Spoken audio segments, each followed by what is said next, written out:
Nabi Yahya alaihissalam adalah putra dari Nabi Zakaria alaihissalam.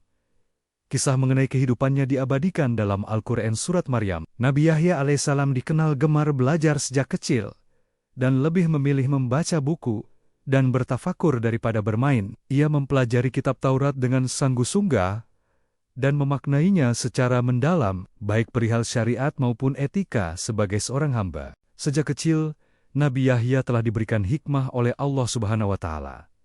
Nabi Yahya alaihissalam dikenal sebagai ahli agama di kalangan Bani Israel dan hafal kitab Taurat. Ia selalu menganjurkan umatnya untuk bertobat dan melakukan mandi besar di Sungai Yordan sebagai tanda pertobatan, yang dalam agama Kristen disebut sebagai pembaptisan. Nabi Yahya juga mengenalkan jalan kebenaran dan mengingatkan jika ada kesalahan. Nabi Yahya hidup pada masa ketika Yerusalem berada di bawah kekuasaan Kekaisaran Romawi.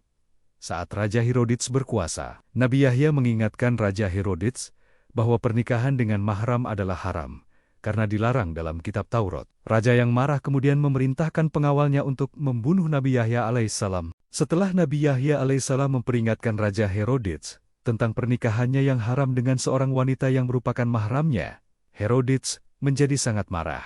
Wanita itu, yang sangat berpengaruh di istana, juga merasa terhina dan marah atas teguran Nabi Yahya. Ia kemudian menghasut Herodes untuk membungkam Nabi Yahya selamanya. Suatu hari, wanita itu meminta hadiah yang sangat tidak biasa dari Herodes. Ia meminta kepala Nabi Yahya alaihissalam sebagai balasan atas tarian yang telah ia lakukan di hadapan raja dan para tamunya. Herodes, yang terikat oleh janjinya sendiri di depan banyak saksi, merasa sangat tertekan. Ia tahu bahwa Nabi Yahya adalah orang yang saleh dan dihormati, tetapi ia juga tidak ingin terlihat lemah atau menarik kembali janjinya. Akhirnya, dengan berat hati, Herodes memerintahkan pengawalnya untuk memenggal kepala Nabi Yahya alaihissalam. Kepala Nabi Yahya kemudian dibawa di atas nampan dan diserahkan kepada wanita itu. Kematian Nabi Yahya alaihissalam adalah kehilangan besar bagi Bani Israel.